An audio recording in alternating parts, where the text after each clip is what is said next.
मैं मुख्य आचार्य आर के सोनवानी आप सभी को जय मसीह की आज की ऑनलाइन रविवारी आराधना परमेश्वर पिता, परमेश्वर पुत्र और पवित्र आत्मा के नाम से प्रारंभ करते हैं। आमीन और आमीन।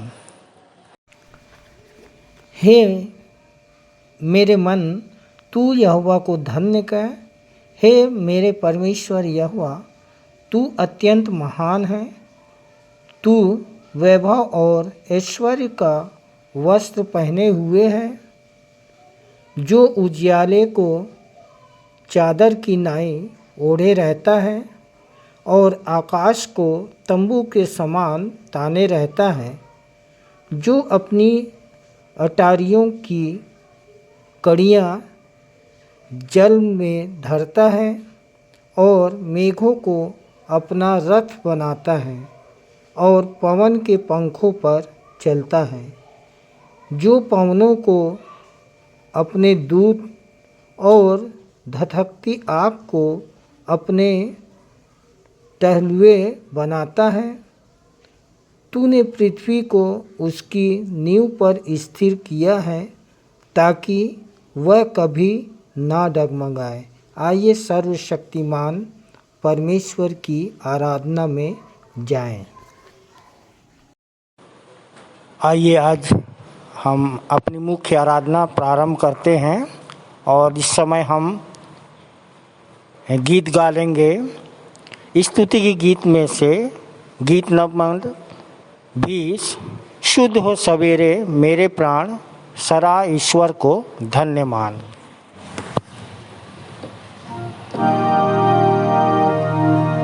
शुद्ध हो सवेरे मेरे प्राण, सरा ईश्वर को धन्य मान। अभी भी है हुआ विहान, प्रभु की दया है पार। प्रभु तुझे सराहना है और तेरी स्तुति करता हूँ। तेरा दिन लोटिहान, तू है अटल और कृपावान। अंधा के भय और बंधन से मुझे दिलाया तेरा स्नेह। हे प्रभु आओ हर समय, कभी रक्षा और सहाय। सदा पर मुझे तू चला और भीषण जाने से बचा। परीक्षा में वो मेरी धाम और पाप मुँह में खूब गंदा। हे पिता आपकी कृपा से दिन भर तू सुनी मेरी है। प्रीतम यीशु मेरे पास, हे आत्मा मुझ में कर निवास।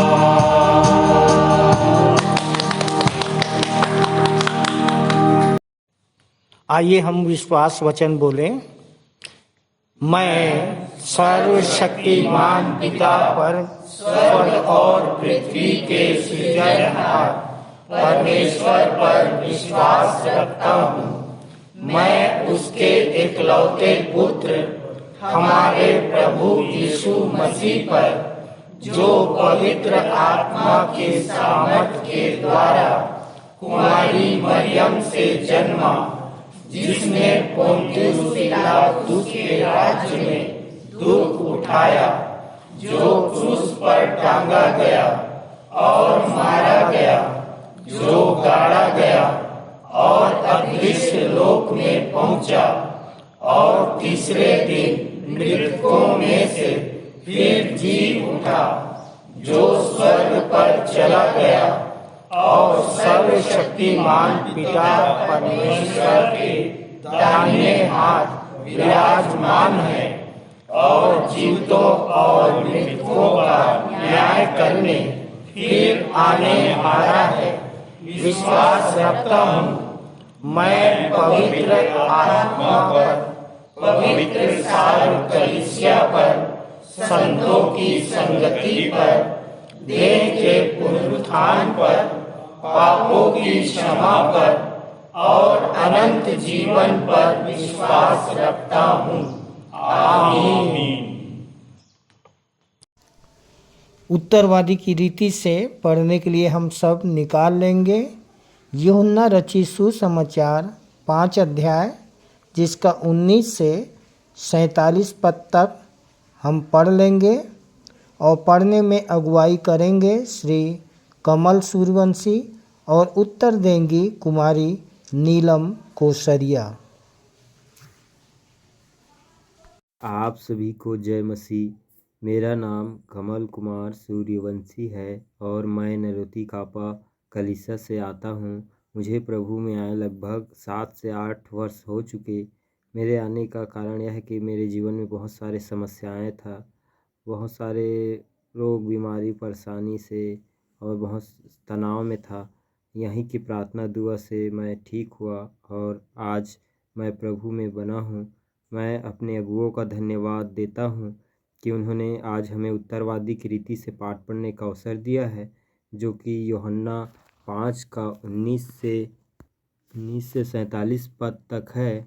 जो पहला पद मैं पढ़ूँगा और दूसरा पद आप नीलम कोसरिया बहन के साथ आप सभी पढ़िएगा, जो कि नीली वाली बाइबिल में पृष्ठ क्रमांक 143 पर पाया जाता है। आप सबको जय मसीह की। मेरा नाम नीलम कोसरिया है और मैं नरोती कापा कलीसिया से आती हूँ। प्रभु में आए 7 वर्ष हो चुके हैं। तो आइए निकाल लेंगे हम यूहन्ना रचित सुसमाचार उसका 5वां अध्याय 19 पद से पढ़ेंगे। इसलिए यीशु ने उत्तर देते हुए उनसे कहा, मैं तुमसे सच कहता हूँ कि पुत्र स्वयं से कुछ नहीं कर सकता, केवल वह जो पिता को करते देखता है, क्योंकि जो कुछ पिता करता है उसी कामों को पुत्र भी ठीक उसी रीति से करता है। क्योंकि पिता पुत्र से प्रेम करता है और वह उन सब कामों को उसे दिखाता है जिन्हें वह स्वयं करता है, और वह इनसे भी कहीं बड़े कामों को उसे दिखाएगा, जिससे कि तुम आश्चर्य करो। क्योंकि जिस प्रकार पिता मृतकों को जिला उठाता है और उन्हें जीवन प्रदान करता है, उसी प्रकार पुत्र भी जिसे चाहता है जीवन प्रदान करता है। क्योंकि पिता भी किसी का न्याय नहीं करता, परंतु उसने न्याय करने का सारा कार्य पुत्र को सौंप दिया है, कि सब लोग पुत्र का वैसा ही आदर करे जैसा पिता का आदर करते हैं। जो पुत्र का आदर नहीं करता, वह पिता का भी आदर नहीं करता जिसने उसे भेजा। मैं तुमसे सच सच कहता हूँ, जो मेरा वचन सुनकर मेरे भेजने वाले पर विश्वास करता है, अनंत जीवन उसका है और उस पर दंड की आज्ञा नहीं होती, पर मृत्यु से पार होकर वह जीवन में प्रवेश कर चुका है। मैं तुमसे सच सच कहता हूँ, वह समय आ रहा है और अब है, जबकि मृतक लोग परमेश्वर के पुत्र का शब्द सुनेंगे, और जो सुनेंगे वे जिएंगे।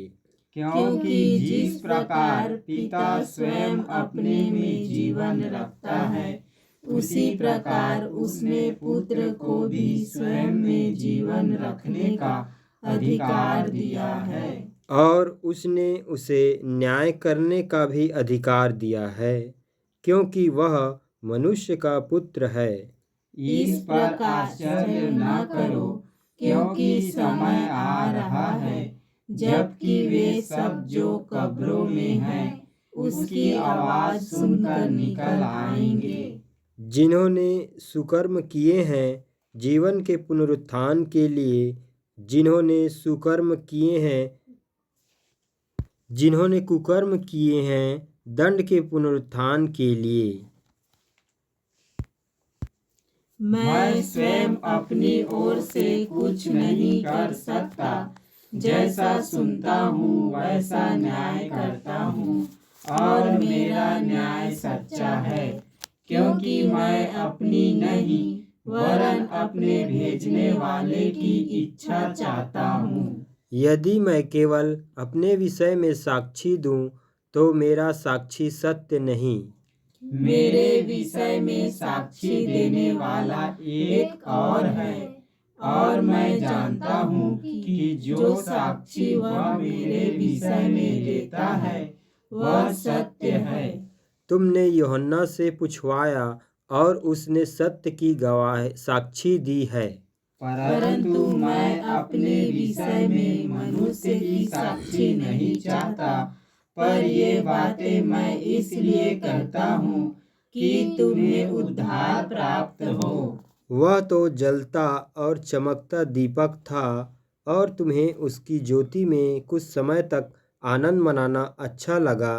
परंतु जो साक्षी मेरी है वह यूहन्ना की साक्षी से बढ़कर है, क्योंकि पिता ने जिन कार्यों को पूर्ण करने के लिए मुझे सौंपा है, अर्थात वे कार्य जो मैं करता हूँ, वे ही मेरे विषय में साक्षी देते हैं कि पिता ने मुझे भेजा है।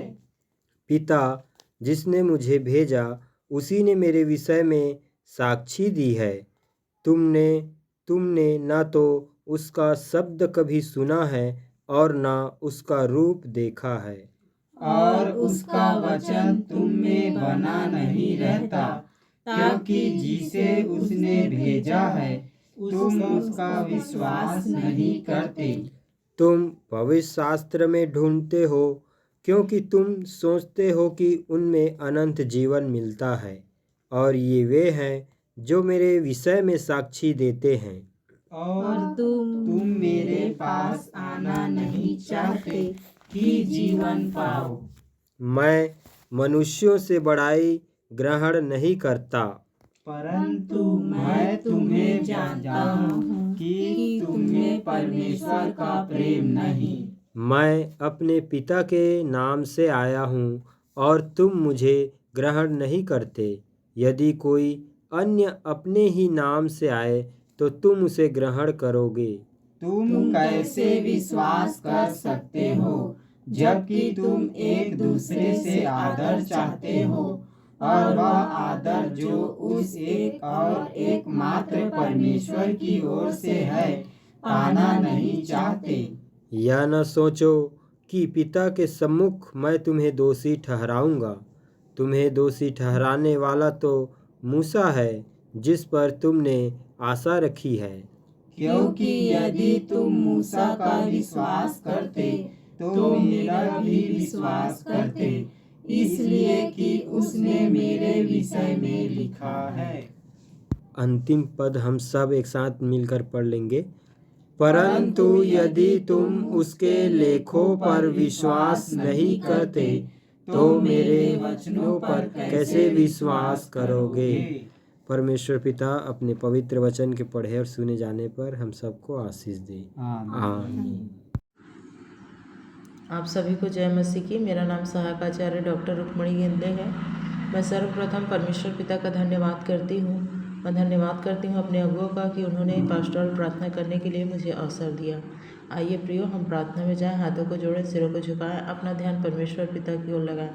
हमारे सर्वशक्तिमान दयालु अनुग्रहकारी प्रेमी पिता परमेश्वर, बड़े धन्यवादित मन से प्रभु जी एक बार फिर से पिता हम आपके चरणों के समीप में आते हैं। पिता परमेश्वर, हम आपका हृदय से धन्यवाद करते हैं प्रभु जी कि बीते सप्ताह प्रभु जी आपने हमें संभाले रखा, भला चंगा स्वस्थ रखा, और ये सुंदर अवसर दिया पिता परमेश्वर के आज के दिन में हम आपके पवित्र भवन में पाए जाते हैं। पिता परमेश्वर, इसके लिए हम आपका हृदय से धन्यवाद करते हैं। धन्यवाद करते हैं प्रभु जी, आज की आराधना में आपने हमें उपस्थित कराया पिता परमेश्वर, जहाँ प्रभु जी हम नए नए विश्वासी भाई बहनों के साथ प्रभु जी आपकी आराधना करने पाते हैं। सुंदर अवसर के लिए प्रभु जी हम आपका हृदय से धन्यवाद करते हैं। धन्यवाद के साथ प्रभु जी हम प्रार्थना विनती करते हैं इस विश्वासी मंदिर कैंपस के लिए प्रभु जी, मिशन कैंपस के लिए पिता परमेश्वर, जो आपकी बड़ी दया से प्रभु शहरी कोलाहल के बीच में हमें उपलब्ध कराया गया है पिता। हम आपसे प्रार्थना और विनती करते हैं प्रभु जी, इस स्थान से निरंतर आपकी इसी प्रकार से महिमा स्तुति आराधना होने वाली हो सके पिता। और प्रभु जी निरंतर इस भवन से प्रभु जी बहुतेरी आत्माएं बचाई जाने वाली हो सके पिता, ऐसी आपसे प्रार्थना और विनती करते हैं। इस प्रांगण में प्रभु जी जो कुछ भी व्यवस्थाएं संचालित की जाती है, चाहे वो विश्वासी मंदिर हो, चाहे आसपास में जितने लोग रहते हैं, उन सभी के जीवन में पिता हम आपकी बहुतायत की आशीष को चाहते हैं पिता। आने वाले समय में भी प्रभु ये कैंपस इसी प्रकार से आपके महिमा के स्थान के रूप में जाना जा सके पिता परमेश्वर, ऐसी हम आपसे प्रार्थना और विनती करते हैं। पिता परमेश्वर हम प्रार्थना और विनती करते हैं अपने देश के लिए। हमारे देश में प्रभु जी इस प्रकार आत्मिक और सांसारिक शांति बनी रह सके पिता परमेश्वर। जितने लोग प्रभु जी नेता इस देश का संचालन करते हैं प्रभु जी, हर एक पदाधिकारियों को प्रभु जी हम आपके सर सामर्थ्य सुरक्षित हाथों में सौंपते हैं पिता। हर एक को ज्ञान बुद्धि समझ की आत्मा देना पिता, ताकि प्रभु जी वो ऐसे किसी भी नीति का निर्धारण ना करें प्रभु जी जो हमें आपके कार्य को करने में बाधा पहुँचाए पिता परमेश्वर। होने दीजिए पिता परमेश्वर, वो देश का संचालन आपके डर और भय में होकर करने वाले हो सकें पिता परमेश्वर। हम धन्यवाद करते हैं आज के सुंदर मौसम के लिए प्रभु जी। हम प्रार्थना विनती करते हैं अपने विश्वासी मंडली के अन्य घटकों के लिए पिता परमेश्वर। हम प्रार्थना विनती करते हैं महिला सभा के लिए, हम प्रार्थना विनती करते हैं जवान सभाओं के लिए पिता परमेश्वर। जवान बच्चों को प्रभु आप विशेष रूप से संभालिए, ताकि शैतान इन्हें भरमाने ना पाए पिता परमेश्वर, परंतु प्रभु इनकी ज्ञान बुद्धि समझ की आत्मा देना पिता, ताकि प्रभु एक अच्छे मसीही स्तंभ बन सके पिता परमेश्वर। हम प्रार्थना विनती करते हैं अपने प्राचीन सभाओं के लिए प्रभु जी। हर एक बुजुर्गों को प्रभु आप संभाल कर रखिएगा और निरंतर इनके जीवन से प्रभु आपके नाम की महिमा हो। विशेष रूप से हम प्रार्थना विनती करते हैं प्रभु जी संडे स्कूल के लिए, जो हमारी कलीसिया में संचालित किया जाता है पिता। हम विशेष रूप से प्रार्थना करते हैं संडे स्कूल के टीचरों के लिए प्रभु जी, उन्हें और ज्ञान बुद्धि समझ की आत्मा देना पिता, ताकि प्रभु आपकी छोटी भेड़ों को की चरवाही और अच्छी रीति से कर सके। हम प्रार्थना विनती करते हैं छोटे छोटे बच्चों के लिए प्रभु जी, जो संडे स्कूल में जाते हैं पिता, उन्हें भी ज्ञान बुद्धि समझ की आत्मा देना पिता परमेश्वर, ताकि प्रभु जी वो वचनों को समझ सकें, अपने जीवन में चरितार्थ कर सके पिता, और आने वाले समय में प्रभु जी एक अच्छे मसीही स्तंभ बन सके पिता परमेश्वर। हम प्रार्थना विनती करते हैं प्रभु जी आज के दिन में जहाँ कहीं भी प्रभु आपके नाम से आराधनाएं लगाई जाती हैं, उन प्रत्येक स्थानों में प्रभु जी आपकी उपस्थिति को चाहते हैं पिता परमेश्वर। हम प्रार्थना विनती करते हैं पिता, बीते सप्ताह में प्रभु जी चाहे गुरु मंत्र के माध्यम से, चाहे नए नियम के माध्यम से प्रभु आपके नाम का बीज बोया गया है पिता, उन सभी स्थानों पर प्रभु जी आपका वचन फलवंत हो सके पिता, और वो सभी आत्माएं बचाई जा सके पिता परमेश्वर। ऐसी हम आपसे प्रार्थना विनती करते हैं पिता परमेश्वर। हम प्रार्थना विनती करते हैं आज की हमारी आराधना में स्तुति आराधना करना पिता परमेश्वर, हमारे गीतों का गाया जाना, वचन का पढ़ा जाना, संदेश का दिया जाना, प्रभु भोज का संचालन करना, भेंटों का चढ़ाया जाना पिता, हर एक गतिविधि प्रभु जी आपको सुखदायक सुगंध के रूप में ग्रहण योग्य होने वाला हो सके पिता परमेश्वर। आज के आराधना में आप ही अल्फा और ओमेगा होइएगा। पूरी आराधना में आपके मार्गदर्शन अगुवाई को चाहते हैं। धन्यवाद करते हैं प्रभु जी कि आपने हमारी प्रार्थना को सुना, उत्तर हाँ और आमीन में दिया। बड़े विश्वास के साथ छोटी विनती यीशु मसीह के नाम से मांगते हैं, आमीन। ये समय है संदेश का, और आज का संदेश श्रीमती अनीता शुक्ला के द्वारा, जिनका विषय है बीज वचन तो वही है, बीज वचन तो वही है, पर फल तब लगेगा जब भूमि सही है। मत्ती 13:1-9 पर इनका संदेश आधारित है। आप सभी को जय मसीह की। मेरा नाम श्रीमती अनीता शुक्ला है। मुझे प्रभु को जाने हुए 4 वर्ष हो चुके हैं, और जब मैं प्रभु को नहीं जानती थी तो शैतानी शक्तियों से ग्रसित थी, और नहीं जानती थी कि मुझे शैतानी शक्ति लगी है। जब प्रभु के दासों के द्वारा मेरे लिए प्रार्थना किया गया, तो मैंने प्रभु के द्वारा शिफा पाई है, छुटकारा पाई है।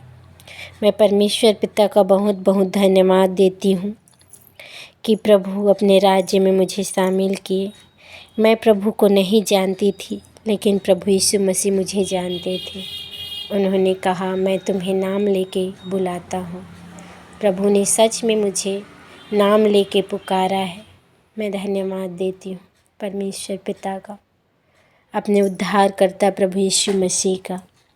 मैं धन्यवाद देती हूँ संचालक मंडल का कि मुझे ये अवसर दिया कि परमेश्वर के जीवित वचन में से मैं कुछ बता सकूं। ये मेरा प्रथम अवसर है। मुझे जो विषय दिया गया है वो इस प्रकार है, बीज तो वही है पर फल तब लगेगा जब भूमि सही है। जो पाया जाता है मत्ती 13 अध्याय 1 से 9 पद, मरकुस 4 अध्याय 3 से 9 पद, लूका 8 अध्याय 4 से 8 पद, जो इस प्रकार कहता है। प्रभु का वचन मत्ती से मैं पढ़ रही हूँ, 13 अध्याय से 1 से 9 पद तक, आगे तक। उसी दिन यीशु घर से निकलकर झील के किनारे जा बैठा और उसके पास ऐसी बड़ी भीड़ इकट्ठी हुई कि वह नाव पर चढ़ गया और सारी भीड़ किनारे पर खड़ी रही। और उसने उनसे दृष्टांतों में बहुत सी बातें कही। एक बोने वाला बीज बोने निकला। बोते समय कुछ बीज मार्ग के किनारे गिरे और कुछ पक्षियों ने आकर उन्हें चुग लिया। कुछ बीज पथरीली भूमि पर गिरे, जहाँ उन्हें बहुत मिट्टी न मिली और गहरी मिट्टी न मिलने के कारण वे जल्द उग आए, पर सूरज निकलने पर वे जल गए और जड़ न पकड़ने से सूख गए। कुछ बीज झाड़ियों में गिरे और झाड़ियों ने बढ़कर उन्हें दबा डाला।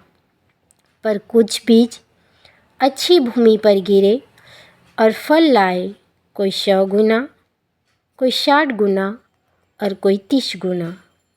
जिसके कान हो वह सुन ले।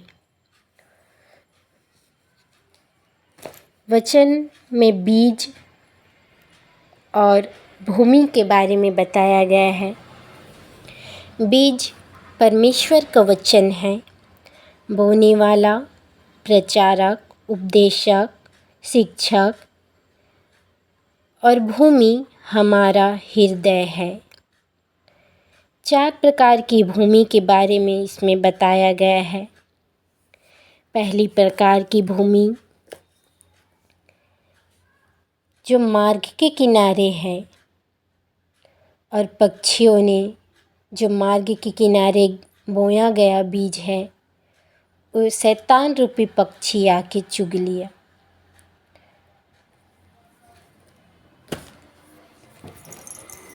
जब हम वचन को सुनने के लिए बैठते तो हैं, लेकिन उसमें ध्यान नहीं देते, इधर उधर की बातों में ध्यान लगाते हैं, वचन को ध्यान से सुनते नहीं हैं। कभी मोबाइल चलाते हैं, कभी उठ के इधर जाते हैं, उधर जाते हैं और वचन हमारे हृदय में नहीं बस पाता और शैतान उसे चुग लेता है। उनको एक कान से सुनते हैं और दूसरे कान से निकाल देते हैं। जीवन में वचन का कोई प्रभाव नहीं। ये लोग परमेश्वर के राज्य के योग्य नहीं। दूसरे प्रकार के भूमि या दूसरे प्रकार के मसीह वे हैं जो चट्टान या पथरीली भूमि पर बोया गया, जिनका हृदय कठोर है, जो वचन को सुनते तो हैं और थोड़ी देर के लिए वाह वाही करते हैं, वाह क्या वचन सुनाया, वाह क्या वचन सुनाया, लेकिन उसको हृदय में धारण नहीं कर पाते।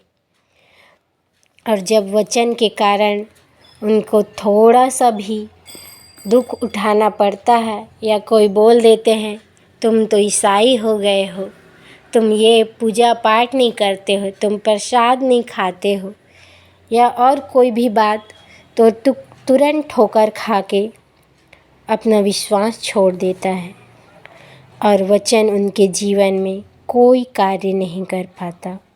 वे अपने पुराने उसी जीवन में वापस चले जाते हैं। वे अपने अंदर वचन को गहराई से बसने नहीं देते, इसलिए वे ठोकर खाते हैं। तीसरे प्रकार के वे भूमि हैं या वे विश्वासी हैं जिनका विश्वास बड़ा अधूरा है, जो झाड़ियों के किनारे बोया गया।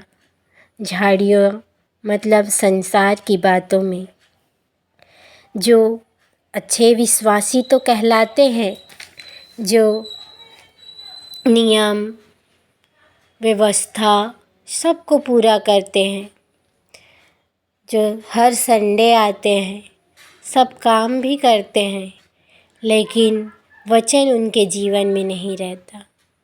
वे वचन के अनुसार नहीं जीते हैं, संसार की बातों में भी रहते हैं, धन का धोखा, धन का लोभ, संसार की वैभव विलास, सुख विलास, संसार की हर एक बातें, गलत संगति, दारू, गुटखा, सिगरेट, इन सारी बातों में लिप्त रहते हैं।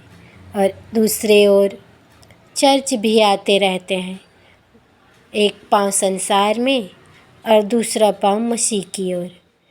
ऐसे लोग झाड़ियों के किनारे बोए गए बीज के समान हैं, जो साथ साथ चलते हैं, और जब उनमें संसार हावी हो जाता है, मतलब झाड़ी बढ़ जाते हैं, संसार उनके ऊपर पूरा हावी हो जाता है, तो वे वचन को छोड़ देते हैं। वचन रूपी बीज दब जाता है और संसार उनके ऊपर उठ जाता है, ऊपर बढ़ जाता है, और वे प्रभु के राह को छोड़ देते हैं और संसार में सुख विलास से जीना शुरू कर देते हैं। ऐसे लोग भी परमेश्वर के राज्य के योग्य नहीं। चौथे प्रकार के विश्वासी या भूमि वे लोग हैं जो एक अच्छी भूमि है, जो वचन को ध्यान से सुनते हैं, जो समझते हैं कि वचन क्या कह रहा है और उसमें चलने की कोशिश करते हैं। चाहे वचन के कारण उनके जीवन में ठोकर आए, क्लेश आए, विपत्ति आए, संकट आए, चाहे लोग कुछ भी कहें, लेकिन वो प्रभु के मार्ग को नहीं छोड़ते हैं।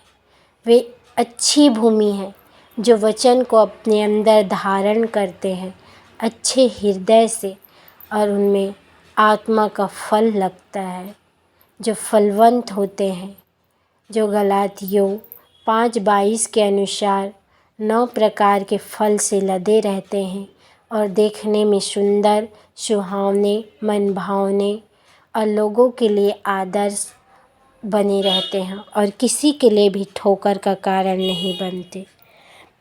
ऐसे लोग परमेश्वर को भाते हैं और परमेश्वर उन्हें बहुत आशीष देते हैं। वे वचन में, विश्वास में पक्के रहते हैं। वे थोड़े से दुख, थोड़े से क्लेश के कारण परमेश्वर के राह को, उसके मार्ग को नहीं छोड़ते। ऐसे लोग परमेश्वर के राज्य के सच्चे नागरिक हैं। परमेश्वर का जीवित कलाम हम सब के लिए एक समान है, ना मेरे लिए कुछ ज़्यादा, ना आपके लिए कुछ कम। हम सब के लिए परमेश्वर का वचन समान रूप से हम सब में वितरित होता है। हम समान रूप से सुनते हैं, लेकिन कोई ध्यान से सुनता है, कोई इधर उधर की बातों में भटकते रहते हैं, उनका मन भटकते रहता है। हमें वचन का प्रचार करना नहीं छोड़ना है। हमें हर समय असमय परमेश्वर के वचन के लिए तैयार रहना है। क्या जाने कौन ऐसी अच्छी भूमि मिल जाए जो फल ले आए। प्रभु यीशु मसीह ने कितने लाखों के भीड़ों को ये उपदेश दिया, लेकिन उनमें से कुछ ही लोग परिवर्तित हो पाए। जो अच्छे भूमि थे, जो परिवर्तित हुए, वे आज पूरे संसार में हमें उनके फल दिखाई देते हैं कि वे किस प्रकार फलवंत हुए। इसी प्रकार हम भी जब परमेश्वर के सच्चे नागरिक हैं, उसकी राह पर चलते हैं और एक अच्छी भूमि है, हमारे अंदर कठोरता नहीं, मलिनता नहीं, ना हमारे अंदर संसार की झाड़ी है और ना ही कोई और बात है, तो हम परमेश्वर की सृजी हुई एक अच्छी भूमि बनेंगे और परमेश्वर का वचन हमारे जीवन में कार्य करेगा और हम 60 गुना, 70 गुना और 100 गुना परमेश्वर के लिए फल लेके आएंगे। मैं परमेश्वर पिता का बहुत बहुत धन्यवाद देती हूँ इन जीवित वचनों के लिए। आप सबको जय मसीह की। सुंदर संदेश के लिए बहन अनीता शुक्ला और उनके पूरे परिवार को प्रभु बहुतायत की आशीष दे। प्रभु भोज विधि का संचालन के लिए आ रहे हैं सहायक सह आचार्य श्री राजन गंगावने। आप सबको जय मसीह की। मेरा नाम सहायक सह आचार्य राजन गंगावने है। मंदिर आते मुझे 11 वर्ष हो चुके हैं और मैं धन्यवाद देता परमेश्वर का जो मुझे ये अवसर मिला, और धन्यवाद देता हमारे अगुओं का जिन्होंने मुझे अवसर दे के प्रभु भोज का संचालन कर सकूं। मेरे पियो, बपतिस्मा क्या है? बपतिस्मा ये है मेरे पियो, स्वस्थ मन मस्तिष्क शुद्ध विवेक से परमेश्वर के बस में हो जाना ही बपतिस्मा है। मेरे पियो, जब हम उसके बस में हो जाते हैं तो हम उसकी ही चाल चलते हैं, उसके कामों को करते हैं, और जो हमें वो आज्ञा देता है उस आज्ञा को हम पूरा करते हैं। जैसे हमें जल में डुबाया जाता है तो हम अपने पापों के लिए मारे जाते हैं, हम धार्मिकता के लिए जी उठते हैं। तब पौलुस कहता है मेरे पियो कि मैं जीवित न रहा परंतु मसीह मुझ में जीवित हो गया। मेरे पियो, जब मसीह हम में जीवित हो जाता है तो आत्मा के वो 9 गुण हमारे अंदर आने लगते हैं। प्रेम, आनंद, मेल, धीरज, कृपा, भलाई, विश्वास, नम्रता और संयम। तो वचन कहता है मेरे पियो, पहला यूहन्ना 1:7, यीशु का लहू हमें सब पापों से शुद्ध करता है। तो आइए मेरे पियो, जब जैसा यीशु का लहू हमें सब पापों से शुद्ध करता है तो वो ऐसे ही हम उसके कामों को करें, उसके वचनों के बारे में, और जब तक वो ना आए उसके मृत्यु का प्रचार करते रहे। तो ये बात मुझे पौलुस से पहुंची, अब मैंने भी तुम्हें पहुंचा दी। जिस रात यीशु मसीह पकड़ाने वाला था उसने रोटी ली और धन्यवाद करके उसे तोड़ी और कहा, ये मेरी देह है जो तुम्हारे लिए तोड़ी जाती है, जब कभी लो मेरे स्मरण के लिए यही किया करो। इसी रीति से उसने ब्यारी के पीछे कटोरा भी लिया और कहा, एक कटोरा मेरी लहू में नई वाचा है, जब कभी लो मेरे स्मरण के लिए यही किया करो। और जब तुम इस कटोरे में से पीते हो, इस रोटी में से खाते हो, जब तक मैं ना हूँ उसके मृत्यु का प्रचार करते रहो। आइए प्रार्थना करें। खुद कोड़े खा के हमें चंगा करने वाले, खुद लहू बहा के हमें जीवन देने वाले, अपने इकलौते पुत्र को बलिदान करने वाले हमारे दयालु पिता परमेश्वर, आपके चरणों के समीप आते और आपको धन्यवाद धन्यवाद और धन्यवाद देते पिता, जो आपने अब तक संभाल के रखा, चीतों के बीच रखा, हम मर मिटने गए, महाकरुणा का फल है। जब पिता हम लहू पीते हैं, जब पिता आपका ये पवित्र लहू हम जब पीते हैं, तो पिता आपका जो लहू है हमारे अंदर मिल जाए, और जब भी दया अर्थात उस रोटी को खाते हैं तो उस दया पिता परमेश्वर हमारे अंदर हो जाए, ताकि आपकी दया हमारी दया हो जाए, आपका लहू हमारा लहू पिता हो जाए पिता परमेश्वर। और पिता हम आपकी मृत्यु का प्रचार कर सके और आगे बढ़ के आपके कामों को करने वाले हो सके। आगे के ऑनलाइन आराधना को आपके पवित्र हाथों में सौंपते हैं। छोटी सी विनती, उद्धारकर्ता प्रभु यीशु मसीह के नाम से दुआ को मांगते हैं, आमीन। प्रभु भोज पर सुंदर टिप्पणी के लिए भाई राजन गंगावने और उनके पूरे परिवार को प्रभु बहुतायत की आशीष दे। मैं मुख्य आचार्य R.K. सोनवानी आप सभी को जय मसीह की। आप लोगों को सूचना से अवगत करा दूं, हमारी रविवारी आराधना ऑनलाइन और ऑफलाइन दोनों चलती है। समय का विशेष ध्यान दें, प्रातः 10 बजे से दोपहर 12:30 बजे तक। जिनको जिनको आराधना में जिम्मेदारी दी जाती है उनको ऑनलाइन और ऑफलाइन दोनों में बोलना है। ऑनलाइन के लिए अपना ऑडियो बनाकर शुक्रवार शाम तक अवश्य ही मुझको भेज देंगे। विशेष सूचना प्रायः यह देखा जा रहा है कि ऑनलाइन आराधना में जो प्रार्थना उत्तरवादी पाठ है, जो संदेश है कि रिकॉर्डिंग शुक्रवार शाम तक नहीं भेजी जाती, जिससे शनिवार रात भर सेटिंग करने में लग जाता है। अतः अब संचालक मंडल द्वारा निर्णय लिया गया है कि जिसकी रिकॉर्डिंग शुक्रवार शाम तक नहीं पहुंचेगी उसे आने वाले समय में अवसर नहीं दिया जाएगा। तदनुसार इस आदेश का कड़ाई से पालन किया जाएगा। आदेशानुसार संचालक मंडल विश्वासी मंदिर बिलासपुर। 24/11/2024 की रविवारी आराधना के लिए आप लोगों को सूचित कर दूं, जिसका संचालन आचार्य श्री मोती नारायण करोशिया जी के द्वारा। प्रारंभिक प्रार्थना श्रीमती रामा साहू के द्वारा। उत्तरवादी पाठ लूका रचित सुसमाचार 17 अध्याय 7 से 37 पद तक पढ़ लेंगे और पढ़ने में अगुवाई करेंगी कुमारी चांदनी भारती और उत्तर देंगी कुमारी नेहा टंडन। सामान्य सामाजिक एवं पारिवारिक कलीसियाई प्रार्थना सहायक सह आचार्य श्री रवि भोरे के द्वारा। संदेश हम सुन लेंगे आचार्य कुमारी बबीता सिंह के द्वारा, जिनका विषय है माना कि बढ़ रहा है खर्च, माना कि बढ़ रहा है खर्च, फिर भी मन से मनाएं धन्यवादी पर्व।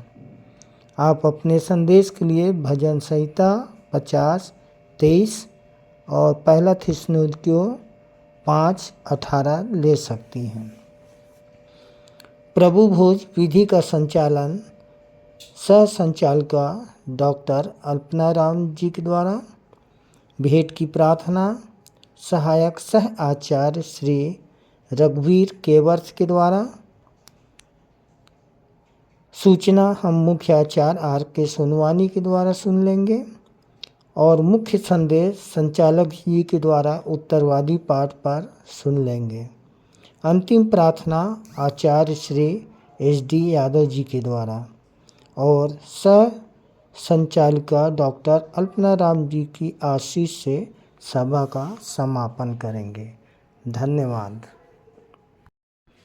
आइए अंत में सुन लेते हैं अपने मंदिर के संचालक जी द्वारा पिछले सप्ताह के संदेशों की समीक्षा एवं उत्तरवादी पाठ पर संक्षिप्त टिप्पणी तथा आज के व्यवहारिक जीवन में इसका उपयोग। प्रभु यीशु मसीह के मधुर और मीठे नाम में आप सबको फिर से एक बार जय मसीह की।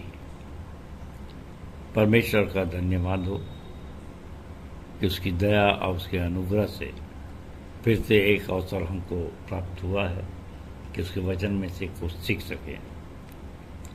प्रियो, मनुष्य के जीवन में, इस मास लोगों के जीवन में समस्याएं और दुख हमेशा आते रहते हैं।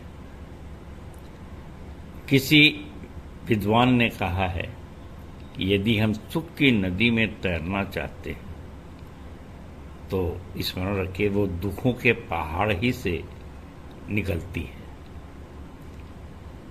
सो प्रियो, हम जिस अध्यात्म को, जिस यीशु मसीह को मानते हैं, उनका यही दर्शन है कि मेरे नाम के कारण से लोग तुम्हें सताएंगे, झूठ बोल बोलकर तुम्हारी निंदा करेंगे, तो आनंदित और मगन होना, क्योंकि तुम्हारे लिए स्वर्ग में बड़ा फल है।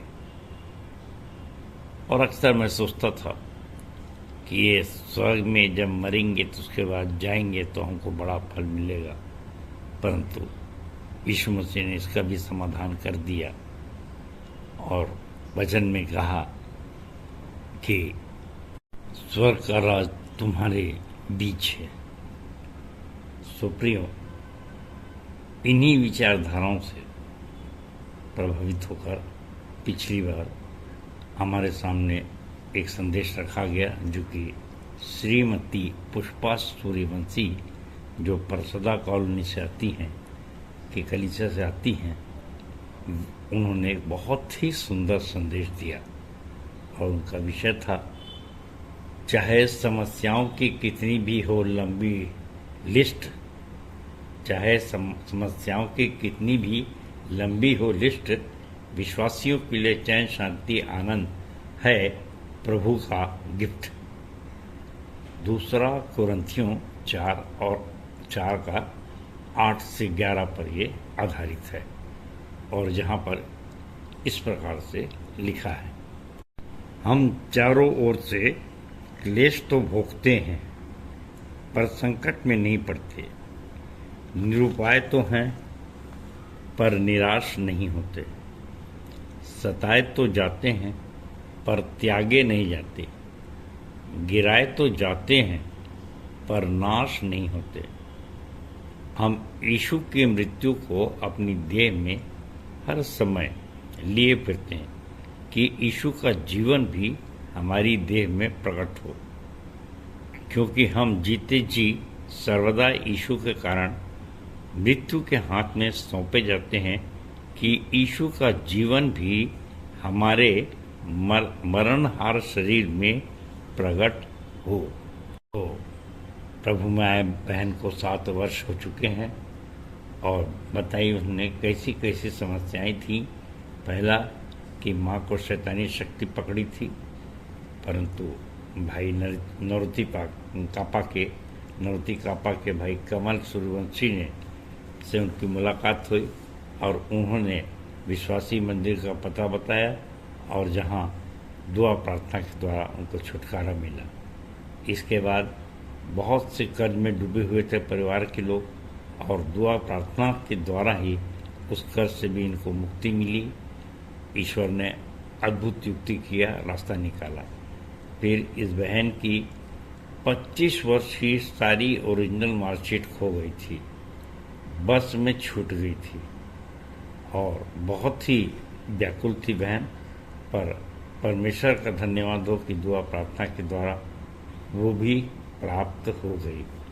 सो बहन को बहुत विश्वास हो गया प्रभु पर और तब से वो प्रभु में विश्वास रखती है, खुद बच्ची है और बहुतों को बचाने का प्रयास करती है। सो बहन ने याकूब 1 के 2 और 4 पद से बताया कि जब तुम, हे भाइयों, जब तुम नाना प्रकार की समस्याओं में पड़ो तो आनंद की बात समझो, और इस प्रकार से वो इस बात को प्रभु के सामने रखी और 5 घंटे में उसको मार्कशीट प्राप्त हुई। और उसके पश्चात उसने जिस पर 2 कुरिन्थियों 4:8 से 11 पूरा पढ़ा और अय्यूब के विषय में बताया कि कैसे विपरीत परिस्थिति में भी, जबकि पूरे परिवार के लोग उसके विपरीत हो गए थे, और अय्यूब ने धीरज नहीं छोड़ा और विजय को प्राप्त किया। बहन ने रोमी 8:36-37 पद भी पढ़ा, हम तेरे लिए प्रतिदिन घात किए जाते हैं, और इसी प्रकार से प्रकाशित वाक्य 2:10 कि प्राण देने तक विश्वास योग्य रहे तो जीवन का मुकुट पाएगा। सो बहन ने बहुत अच्छा संदेश दिया और इसके साथ एक छोटी सी कविता भी लिखी, जिसकी कुछ लाइनें मैं आपके सामने बोल रहा हूँ। यदि नहीं होती मेरे जीवन में समस्याओं की लंबी लिस्ट, तो मुझे भी नहीं मिलता ये पुलपिट और सुंदर संदेश देने का ये गिफ्ट। विश्वासी जन भोगते हैं वर्तमान में चारों ओर से क्लेश, और तब अंत में पाते हैं चैन शांति का देश। विश्वासी जन सताए तो जाते हैं, पर जाते नहीं हैं त्यागे, क्योंकि प्रभु यीशु मसीह उन्हें देंगे जीवन के वृक्ष का फल बिना मांगे। हम यीशु की मृत्यु को अपनी देह में फिरते हैं लिए, जिससे अंशंस्कर तेजस्वी बनकर जिए, जिसे अंशंस्कर के तेजस्वी बनकर जिए। सो बहन को उनके सुंदर संदेश के लिए और सुंदर कविता के लिए बहुत बहुत धन्यवाद। परमेश्वर आपको बहुतायत की आशीष दे। धन्यवाद। और इसके पश्चात हमारे सहायक सहचार्य श्री ऋषि वर्मा के द्वारा प्रभु भोज का संचालन किया गया, और भाई ने बताया कि उनको प्रभु में आए 13 वर्ष हो चुके हैं। प्रियो, मसीहों का जीवन, जहाँ संसार सोचता है कि इनका अंत कर दिया जाए, वहीं से अनंत का प्रारंभ होता है। और प्रभु भोज की ये जो विधि है, भाई ने बताया कि ये मृत्यु के पश्चात जीवित कैसे होने की योजना की ओर कैसे यीशु मसीह ने इसे प्रभु भोज की स्थापना के साथ अपनी मृत्यु का की ओर संकेत दिया, और इसी के द्वारा अपने अनंत जीवन की घोषणा भी की। और इस प्रकार से प्रभु यीशु मसीह अपने आने वाले राज्य की भी जानकारी दी, भविष्यवाणी की। सो भाई ने बताया कि कैसे पुराने नियम के अनुसार इजरायली जब मिस्र की गुलामी से छूटकर आज़ाद हुए थे, तो फसह के पर्व के द्वारा परमेश्वर को धन्यवाद दिए थे, और मेमने का बलिदान करना उनकी प्रथा थी। और उसी प्रथा को, आज़ादी के प्रथा को यीशु मसीह ने अपनी कुर्बानी देकर हम लोगों को अनंत जीवन के लिए छुटकारा दिया। तो भाई ने पहला कुरिन्थियों 5 का 7वां और 8वां पद पढ़ा, जहाँ इस प्रकार से लिखा है, परंतु सचमुच में तुम्हें क्षमा करें। पहला कुरिन्थियों 5, 7 और 8वां पद, पुराना खमीर निकालकर अपने आप को शुद्ध करो कि नया गूथा हुआ आटा बन जाओ, ताकि तुम अखमीरी हो, क्योंकि हमारा भी फसह जो मसीह है बलिदान हुआ है। सो आओ उस उत्सव में आनंद मनाने, न तो पुराने खमीर से और न बुराई और दुष्टता के खमीर से, परंतु सिधाई और सच्चाई की अखमेरी रोटी से। सो प्रभु का मांस और लहू ग्रहण करके हम भी अनंत जीवन के लिए अपने पापों से छुटकारा प्राप्त कर सकते हैं। सो भाई को भी उनकी सुंदर टिप्पणी के लिए बहुत बहुत धन्यवाद। परमेश्वर आपको बहुतायत की आशीष दे। प्रियो, उसके बाद मेरा संदेश था पहला थिस्सलुनीकियों 5, 1 से 28, और उसमें मैंने कुछ बातों पर ध्यान आपका आकर्षित किया था कि हमारे जीवन का कहीं ना कहीं अंत है, और अक्सर मृत्यु के नाम से लोग घबरा जाते हैं, और विभिन्न धर्मों में नाना प्रकार की धारणाएं हैं कि मरने के बाद ऐसे बनेंगे, वैसे बनेंगे, इतनी योनियों में जाएंगे, फिर कैसे हम उस आत्मा का छुटकारा करें, क्योंकि बहुत सी आत्माओं को शैतानी शक्ति भी पकड़ लेती है और कितने लोग मरने के पश्चात आते भी हैं और बताते भी हैं। और ख़ासकर हमारे विश्वासी मंदिर में से बहुत सी आत्माएं आती हैं जो बड़ी जोर जोर से लाख कहती हैं कि मैं यहाँ से ख़त्म हुई हूँ और यहाँ मेरी मृत्यु है और इस कारण से हुई है, मैं पलटा लेने इत्यादि इत्यादि। परंतु सारी बातों को यहाँ पर पौलुस थिस्सलुनीकियों को लिखते हुए सब बातों को के भ्रम को ख़त्म करता है। और इसलिए मैंने पहला थिस्सलुनीकियों 4 का 13 से 17 पद पढ़ा था, और जिसमें स्पष्ट लिखा है कि मृत्यु के संबंध में हम अनजान न रहें, और जो बातें बताई गई कैसे प्रभु यीशु मसीह का आगमन होगा, कैसे हम जो विश्वासी हैं हवा में उठा लिए जाएंगे, और ये घटना तो होना निश्चित है पर उसका समय निश्चित नहीं है, अनिश्चित है, जिसे कोई नहीं जानता। ऐसा मत्ती 24 के 36 में लिखा है। और यहाँ इस प्रकार से लिखा है, उस दिन या उस घड़ी के विषय में कोई नहीं जानता, न तो स्वर्गदूत न ही पुत्र, परंतु केवल पिता। इसलिए पौलुस समझाता है 5 से 8 पद में, तुम ज्योति एवं दिन की संतान हो, चैतन्य रहो, उद्धार को थामे रहो। 9वां पद, परमेश्वर ने क्रोध के लिए नहीं पर उद्धार के लिए तुम्हें ठहराया है। 10वां 11 पद, यीशु इसलिए मरा कि हम जागें या सोएं, साथ मिलकर जिएं। इससे हमें एक दूसरे को शांति देना है और एक दूसरे की उन्नति का कारण बनना है। और 12-14 पर, अगुवे जो समझाते हैं उनको आदर के योग्य समझो, निर्बलों को संभालो और पूरी सहनशीलता के साथ उनको संभालो, अपनी सहनशीलता बढ़ाओ। बुराई के बदले में बुराई न करो और आत्मा को न बुझाओ, सब बातों को परखो, अच्छी को पकड़े रहो। और इसके बाद पौलुस ने बहुत सुंदर आशीष भी दिया, जो हम अक्सर हम लोग देते रहते हैं कि अब शांति का परमेश्वर पूर्णतः तुम्हें पवित्र करे, निर्दोष करे इत्यादि। और 26वें पद में मैंने प्रकाश डाला था, पवित्र चुंबन से एक दूसरे को नमस्कार करो। यूं तो हमारी संस्कृति में चुंबन नहीं है, परंतु ऐसा कहा जाता है, परंतु हम जानते हैं कि कौन माँ है जो अपने बेटे को नहीं चूमती, कौन प्रेमी प्रेमिका है जो आपस में एक दूसरे को नहीं चूमते। तो मैंने स्मरण कराया कि जब आदम हवा को परमेश्वर ने बनाया तो अपने छोटे छोटे बच्चों को कैसे नहीं चूमता होगा, तो जब उन्होंने आज्ञा नहीं मानी तो उनको मिट्टी भी दिया। सोच लीजिए कैसे कितना रोया होगा परमेश्वर। ये चुंबन हमारा पवित्र होना चाहिए, अपवित्र नहीं होना चाहिए। और अपवित्र चुंबन को भी हम जानते हैं कि कैसे यहूदा इस्करियोती ने यीशु मसीह को फंसाने के लिए चूमा लिया था।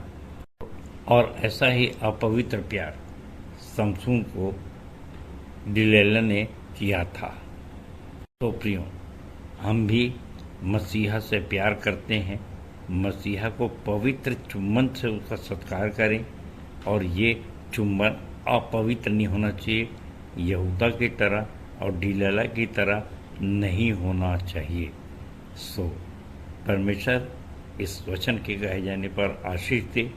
और इसके बाद हम आगे बढ़ रहे हैं दूसरे भाग में, आज के उत्तरवादी पाठ की ओर। और आज का उत्तरवादी पाठ है यूहन्ना 5:19 से 47। आइए देखते हैं। सबको जय मसीह की। धन्यवाद। प्रभु यीशु मसीह के मधुर और मीठे नाम में फिर से आप सबको जय मसीह की।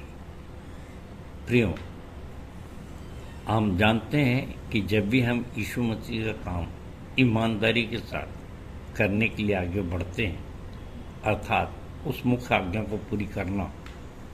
और मुख्य आज्ञा आप सब जानते हैं कि अपने पड़ोसी से अपने समान प्रेम करें। और महान आज्ञा भी आप जानते हैं, मत्ती 28:18 कि जाओ सब जाति के लोगों को चेला बनाओ। सो प्रियो, ये मैं भूमिका इसलिए बांध रहा हूँ कि जब यीशु मसीहा काम करते थे तो उस समय से लेकर के आज तक यीशु मसीह हमारे अंदर कार्य कर रहे हैं। और आज भी वो वर्ग जिंदा है जो हमें सताता है, हमारी आलोचना करता है। और प्रियो, दो वर्ग तो हैं, एक तो वे हैं जो अन्य जाति हैं और एक वो वर्ग है जो वचन में भ्रमित हैं। अब ये हमारी ही कौम के लोग होते हैं, अपने ही लोग होते हैं, और ये ज़्यादा खतरनाक है। और इसलिए जब भी मैं संदेश देता हूँ, चाहे सवेरे शाम अपने प्रियों के बीच में, तो ये बोलता हूँ कि हमारा युद्ध अंधकार की शक्तियों से, और इसलिए परमेश्वर के सारे हथियार बांध लो। और ये जो अंधकार की शक्तियाँ हैं, ये वे शक्तियाँ हैं जिसके विषय में पौलुस कहता है 2 कुरिन्थियों 11:14 में कि शैतान आप भी स्वर्गदूतों जैसा उज्जवल रूप धारण करता है। सो धर्म के सेवक भी अगर उसका स्वरूप धारण करे तो इसमें कोई आश्चर्य की बात नहीं, परंतु उनका अंत उनके कामों के अनुसार होगा। सो यदि हम युद्ध करने निकल गए हैं तो सावधान हो जाइए कि दुश्मन को अर्थात शैतान के हर पैतरे को समझना बहुत बहुत आवश्यक है।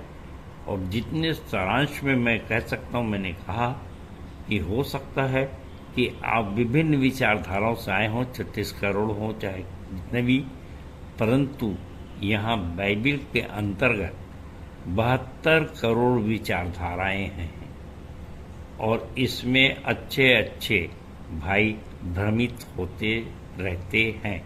ये मेरे अपने जीवन का अनुभव है। और इसलिए जब मैंने विश्वासी मंडली बनाने की सोचा तो सबसे पहले मैंने चाहा कि अपने भाई बहनों को ऐसा प्यार करूं कि वे फिर भ्रमित न हों। और जैसा यीशु मसीह ने कहा, जो डाली मुझ में बनी रहती फल लाती है, तो उनसे हमारे संपर्क बने रहे। हाँ, अगर किसी के मन में फिर भी किसी के मन में कुछ अगर कटुता आ गई, हुए दूर चले जाते हैं, तो फिर वो वचन में निश्चित रूप से भ्रमित है। इसमें कोई दो मत नहीं है, क्योंकि हमारा काम शुद्ध है और सीधी सीधी आज्ञा को मानने का है। और जैसा अभी मैंने कहा कि उनका अंत उनके कामों का, उनका जो न्याय है उनके कामों के अनुसार किया जाएगा।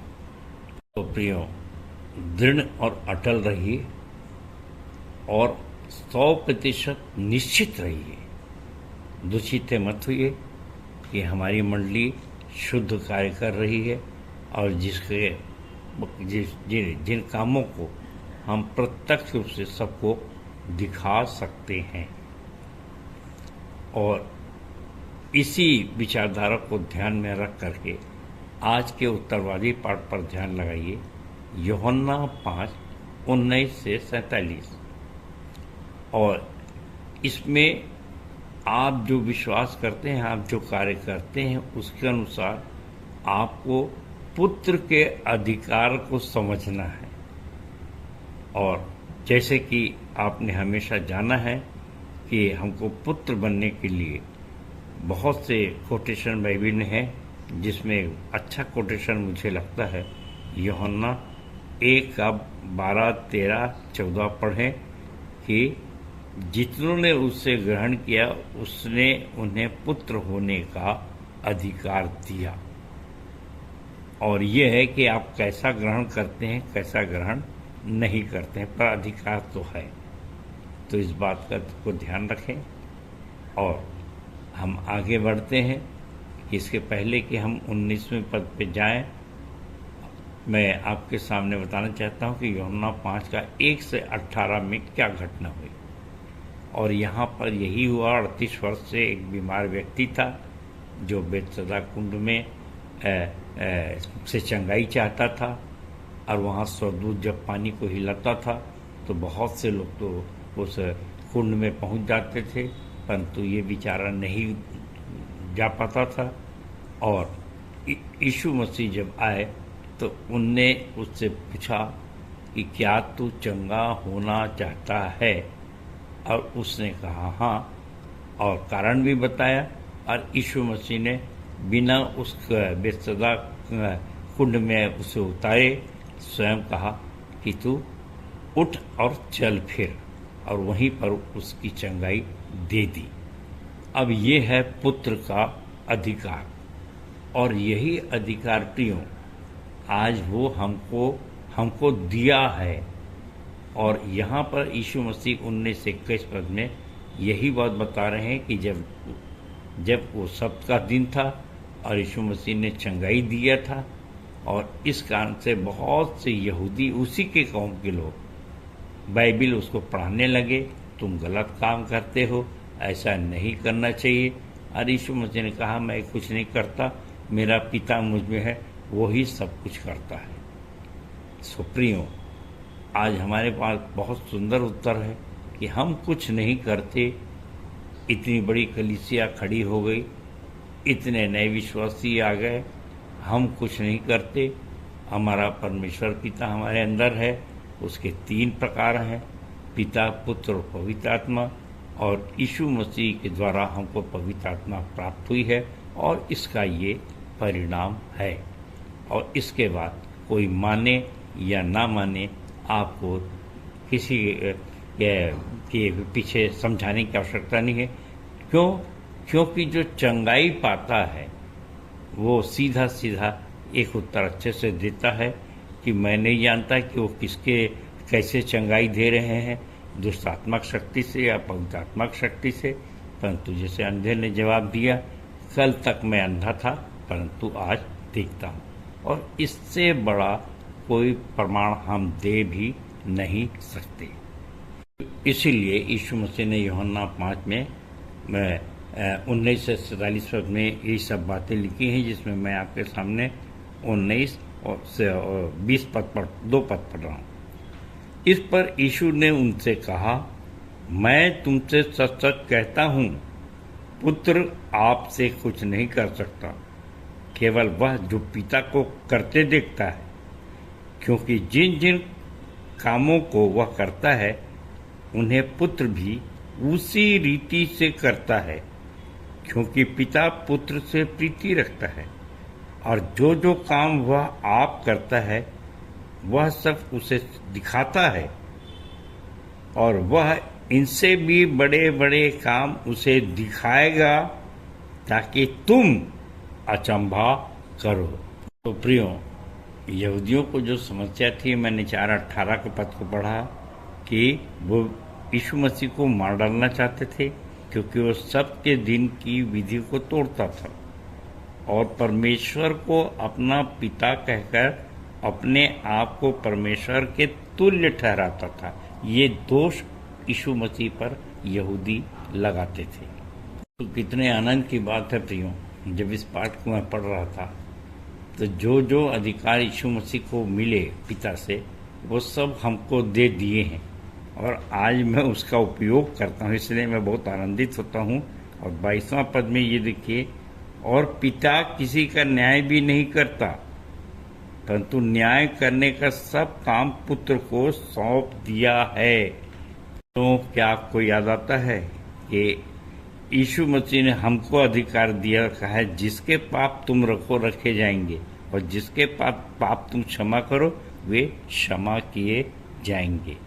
कितने आनंद की बात है कि प्रभु यीशु मसीह को पिता से, परमेश्वर पिता से जो कुछ मिला वो उसने मेरे और आपको प्रदान कर दिया है।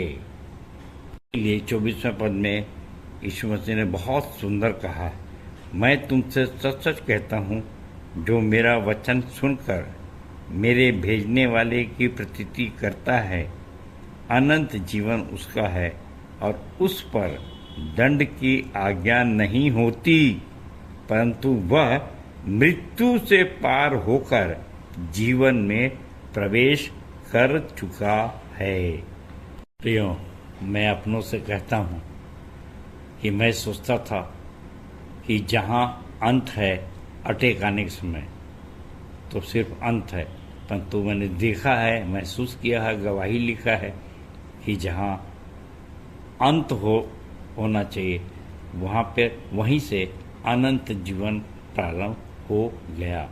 और ऐसा ही पतमुस पहाड़ी में यूहन्ना के साथ भी हुआ था कि संसार उसके लिए उसने सोचा कि इस पहाड़ी में भेज देते हैं, जंगली जानवर खा जाए, इस टापू में भेज देते हैं, जंगली जानवर खा जाएंगे। लेकिन उसने क्या पाया कि जहाँ लोगों ने सोचा इसका अंत हो जाएगा, वहीं से अनंत जीवन का प्रारंभ हो गया। सो प्रियो, 30 से 35 पद में और यीशु मसीह ने कहा कि यूहन्ना बपतिस्मा दाता ने जो मेरे विषय में गवाही दी है, उससे भी बड़ी गवाही मैं आपके सामने रख रहा हूँ, और वो है मेरे पिता का, मेरा पिता जो जिंदा है, और वे हैं सबसे उससे बढ़ के जो है मेरे काम। सो निश्चित रहिए कि आपके काम आपकी सबसे बड़ी गवाही है। तो प्रियो, मुझको याद आता है कि कई बार हम लोग से नाराज होकर कुछ लोग अपना जब काम निकल जाता है या कुछ होता है तो हमारे विषय में गवाही नहीं देना चाहते, तो सोचते हैं कि अगर गवाही देंगे तो बड़ा आसान होगा, परंतु अपने आप को ऊंचा करने के लिए वे बुराई भी करते हैं। तो कभी इससे विचलित मत होइए, ये सब शैतानी बातें हैं, परंतु आपके काम की जो गवाही है, न केवल दुनिया बल्कि परमेश्वर पिता भी आपको उसके लिए पुरस्कृत करेगा, चिंता की बात नहीं है। 43 से 44 पद में यीशु मसीह ने कहा, मैं अपने नहीं पिता के नाम से आता हूँ। और विडम्बना है, बड़ी विडम्बना है कि लोग अपने नाम से आते हैं तो विश्वास करते हो, और मैं कहता हूँ जो कुछ पिता कर रहा है तो मुझ पर विश्वास नहीं करते। तो इस विडम्बना से हम आसानी से बच सकते हैं। यीशु मसीह ने 44 पद में बहुत ही अच्छी बात लिखी जो मैं आपके सामने पढ़ रहा हूँ। तुम कैसे विश्वास कर सकते हो जबकि एक दूसरे से आदर चाहते हो, और वह आदर जो उस एक और एकमात्र परमेश्वर की ओर से है पाना नहीं चाहते। तो परमेश्वर हमारा आदर करेगा, और परमेश्वर से ही हमारे काम जो है उसकी गवाही है। इसलिए किसी मनुष्य के आलोचना करने से, नहीं करने से, बदल जाने से कोई फर्क नहीं पड़ता। आप तनाव में मत रहिए, टेंशन मत लीजिए। आज मैं अंतर्राष्ट्रीय स्तर पे बहुत से संदेश सुनता हूँ, और उसमें एक बात कही जाती है, पाप मत करो, पाप से बचो। परंतु जो रिसर्च हमारे द्वारा किया गया है आपके सामने है कि जो कुछ निश्चित धारणा से नहीं वो पाप है। पाप के चैप्टर को आप देख सकते हैं, और अगर आप उसको नहीं समझेंगे तो यहाँ पर जो 45 से 47 पद में जो बातें हैं वो कभी कभी आपको भ्रमित कर सकती हैं, चिंतित कर सकती हैं कि हम कहीं पाप तो नहीं कर रहे हैं, सुनकर संदेश सुनकर। सो मैं 45 पढ़ रहा हूँ आपके सामने। यह न सोचो कि पिता के सन्मुख मैं तुम्हें दोषी ठहराऊंगा। तुम्हें दोषी ठहराने वाले तो मूसा हैं, जिस पर तुमने आशा रखी है। 46वां, क्योंकि यदि तुम मूसा का विश्वास करते हो तो मेरा भी विश्वास करते, इसलिए कि उसने मेरे विषय में लिखा है। 47वां, परंतु यदि तुम उसके लेखों पर विश्वास नहीं करते तो मेरे वचनों पर कैसे विश्वास करोगे। तो प्रियो, पाप से घबराने की आवश्यकता नहीं है। इसका सबसे अच्छा पद है मूसा की व्यवस्था के लिए जो हम अक्सर पढ़ते हैं, रोमी 13:8 से 10। इसका सारांश मैंने हमेशा कहा है, पूरा पढ़ूंगा तो बहुत लंबा समय लगेगा, कि यह कि व्यभिचार न करना, चोरी मत करना, लालच न करना, इसको छोड़ और भी कोई आज्ञा है। तो सबका सारांश इस बात में पाया जाता है कि अपने पड़ोसी से अपने समान प्रेम कर। और जिसने पड़ोसी से प्रेम किया उसने व्यवस्था पूरी की। पड़ोसी से प्रेम करके यदि आप व्यवस्था को पूरी कर रहे हैं तो निश्चित रूप से आपको पवित्र आत्मा के 9 फलों में से एक बड़ा भारी फल मिलेगा, और वो है संयम का। और पाप करने से बचाने की जिम्मेदारी उस पवित्र आत्मा की है जो आपके अंदर है। निश्चित रहिए, पाप का चैप्टर पढ़ लीजिए, हमन गाना गाबुन पुस्तक में से 2 नंबर, जिसके अंत में लिखा है निदान में, जो प्रेम करता है वो पाप कर ही नहीं सकता। 1 यूहन्ना 3:9। प्रियो, लूका 6:35 के अनुसार दुश्मन से भी प्रेम करें और परम प्रधान के संतान कहलाएं। लोगों में आपस में मेल पैदा किए, मत्ती 5:9 के अनुसार मेल करवाएं और पुत्र कराएं, और इस प्रकार से पुत्र बन करके अपने अधिकार को जाने और पड़ोसी से प्रेम करें और बिल्कुल निडर रहें और बिंदास बहुत से सब जाति के लोगों को चेला बनाए। सो परमेश्वर अपने वचन के कहे जाने पर आशीष दे सबको। जय मसीह की, जय मसीह की और जय मसीह की। धन्यवाद। उत्तरवादी पाठ पर सुंदर सारगर्भित एवं व्यवहारिक टिप्पणी के लिए अपने संचालक जी का बहुत बहुत धन्यवाद करते हैं। तालियां। आइए प्रभु की महिमा में एक गीत गाएंगे। स्तुति के गीत क्रमांक 135 और गीत के बोल इस प्रकार हैं। अपनों को तो इस दुनिया में सब प्यार करते हैं, दुश्मन को भी प्यार करना मसीहा सिखाते हैं।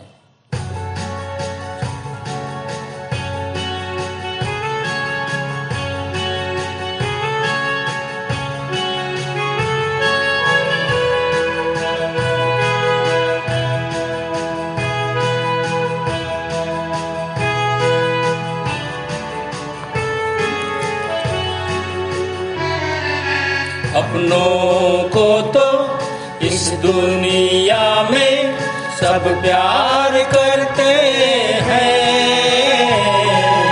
दुश्मन को भी प्यार करना मसीहा सिखाते हैं। अपनों को तो इस दुनिया में सब प्यार करते हैं, दुश्मन को भी प्यार करना मसीहा सिखाते हैं। एक गाल पर कोई मारे जो चाटा, दूसरा भी देना। ले जाए कोई 1 मील जबरन, 2 मील साथ जाना। एक गाल पर कोई मारे जो चाटा, दूसरा भी देना। ले जाए कोई 1 मील जबरन, 2 मील साथ जाना। अपनों को तो अपना सब कुछ सब लोग देते हैं, गैरों को भी सब कुछ देना मसीहा सिखाते हैं।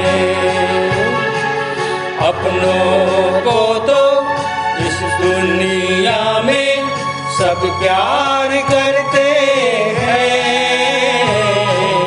दुश्मन को भी प्यार करना मसीहा सिखाते हैं।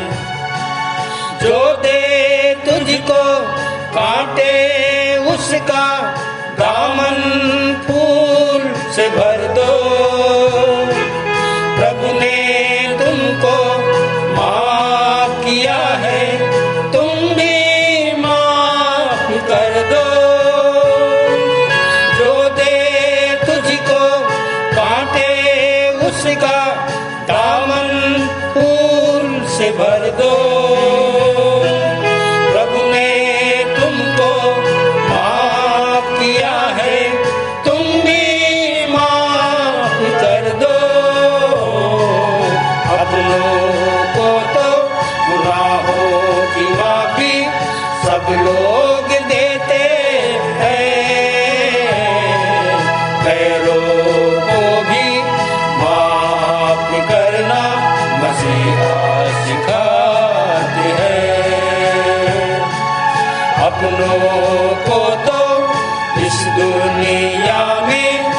सब प्यार करते हैं, दुश्मन को भी प्यार करना मसीहा सिखाते हैं। अपनों को जैसे वैसे अपने पड़ोसी को प्यार करो। यीशु मरा सबके पापों के कारण, ये विश्वास करो। अपनों को जैसे वैसे अपने पड़ोसी को प्यार करो। यीशु मरा सबके पापों के कारण, ये विश्वास करो। अपनों का जो लोग यहाँ पर एतबार करते हैं, कलामे खुदा पर एतबार करना मसीहा सिखाते हैं। अपनों को तो इस दुनिया में सब प्यार करते हैं, दुश्मन को भी प्यार करना मसीहा सिखाते हैं, मसीहा सिखाते हैं, मसीहा सिखाते हैं।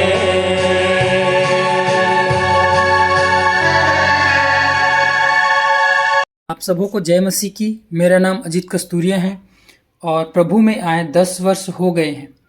आइए हम अंतिम प्रार्थना में जाएंगे, हाथ जोड़ लेंगे, आंख बंद करेंगे और अपना ध्यान परमेश्वर पिता की ओर लगाएंगे। महान सामर्थी अनुग्रहकारी सर्वशक्तिमान दयालु प्रेमी पिता परमेश्वर, बड़े धन्यवाद के साथ एक बार फिर से हम आपके समीप आते हैं पिता, और आपको हृदय से धन्यवाद करते हैं क्योंकि आप हर समय और हर एक परिस्थिति में धन्यवाद देने की योग्य है पिता।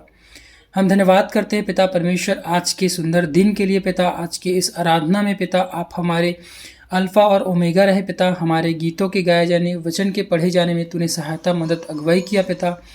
हम इसके लिए आपको हृदय से धन्यवाद करते हैं। आज के विश्राम दिन में प्रभु जी हम आपके समीप आने पाए, इकट्ठे होने पाए प्रभु, इसके लिए हम आपको धन्यवाद करते पिता।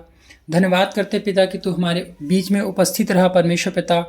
और परमेश्वर पिता हम धन्यवाद करते हैं प्रभु कि हम आपके नाम की महिमा और बड़ाई करने पाए प्रभु। उसे आप सुखदायक सुगंध के रूप में ग्रहण किए पिता, इसके लिए हम आपको धन्यवाद करते हैं परमेश्वर पिता। हम धन्यवाद करते हैं आपके सुंदर वचन के लिए पिता कि हम आपके वचन को सुनने समझने पाए प्रभु। होने देना कि उस वचनों पर हम चलने वाले हो सके। जैसे ही पिता आपका वचन कहता है कि जैसा पिता मरे हुए को उठाता है और जिलाता है, वैसे ही पुत्र भी तुम्हें जिन्हें चाहता है उन्हें जिलाता है।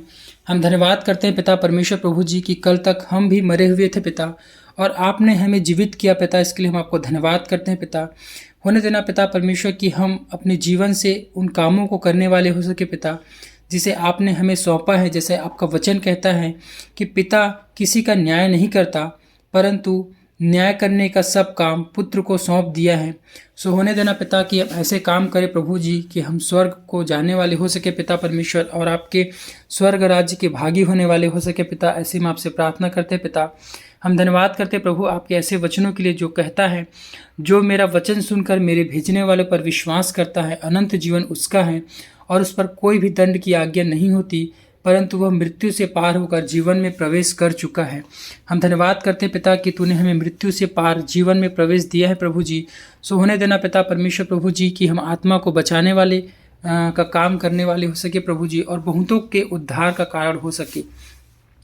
हम धन्यवाद करते पिता परमेश्वर और प्रार्थना करते प्रभु जितने भी लोग परमेश्वर पिता आपके समीप उपस्थित है प्रभु, यहाँ आराधना में उपस्थित है पिता, हम हर एक को नाम बनाम आपके सर्वशक्तिमान हाथों में सौंपते हैं और प्रार्थना करते पिता जिनकी भी जो भी समस्या है प्रभु जी, उस सब यीशु नासरी के नाम से दूर हो सके पिता परमेश्वर प्रभु जी, और जिनकी जो मनोकामनाएं हैं पिता वो यीशु नाम से पूरी होने वाले हो सके। हम प्रार्थना करते पिता हमें सप्ताह भर तू संभाल कर रखना परमेश्वर पिता, कि हम आपकी उपस्थिति में चलने वाले हो सके पिता। हर एक प्रकार के हमें दुर्घटनाओं शैतान की युक्तियों से बचाए रखना प्रभु जी। ताकि अगले सप्ताह हम फिर से प्रभु आपकी आराधना में उपस्थित होने वाले हो सके प्रभु। ऐसे हम आपसे प्रार्थना करते प्रभु, जितने भी लोग रोगी हैं, बीमार हैं प्रभु, वे सब यीशु नासरी के नाम से चंगे होने वाले हो सके पिता। ऐसे हम आपसे प्रार्थना करते पिता। हम धन्यवाद करते पिता, आपने हमारी प्रार्थना को सुना है पिता। अपने जीवन का समर्पण आपके सर्वशक्तिमान हाथों में करते हुए इस छोटी सी प्रार्थना को अपने उद्धारकर्ता प्रभु यीशु मसीह के धन्य एवं मीठे नाम से मांगते हैं, आमीन। हे हमारे पिता, तू जो स्वर्ग में है, तेरा नाम पवित्र माना जाए, तेरा राज्य आए, तेरी इच्छा जैसे स्वर्ग में पूरी होती है वैसे ही इस पृथ्वी पर भी पूरी हो। हमारे दिन भर की रोटी आज हमें दे, और जैसे हमने अपने अपराधियों को क्षमा किया है वैसे ही तू भी हमारे अपराधों को क्षमा कर, और हमें परीक्षा में ना डाल, परंतु बुराई से बचा, क्योंकि राज्य, पराक्रम और महिमा सदा तेरे ही है, आमीन। और अब शांतिदाता परमेश्वर, जिसने भेड़ों के महान रखवाले हमारे प्रभु यीशु मसीह को सनातन वाचा के लोहू द्वारा मृतकों में से जीवित कर दिया, तुम्हें सब भले गुणों से परिपूर्ण करे, जिससे तुम उसकी इच्छा पूरी करो और जो कुछ उसकी दृष्टि में प्रिय है वह यीशु मसीह के द्वारा हमारे अंदर पूरा करे। उसी की महिमा युगान युग होती रहे, आमीन।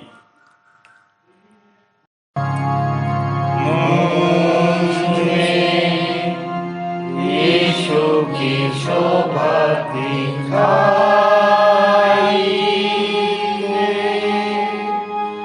उसका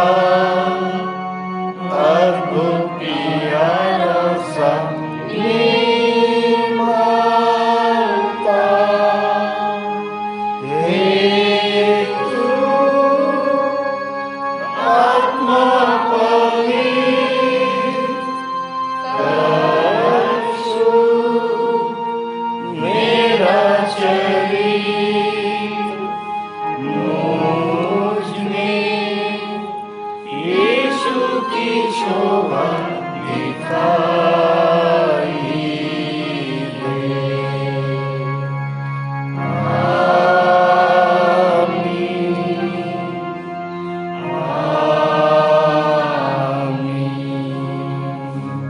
आप सबको जय मसीह की।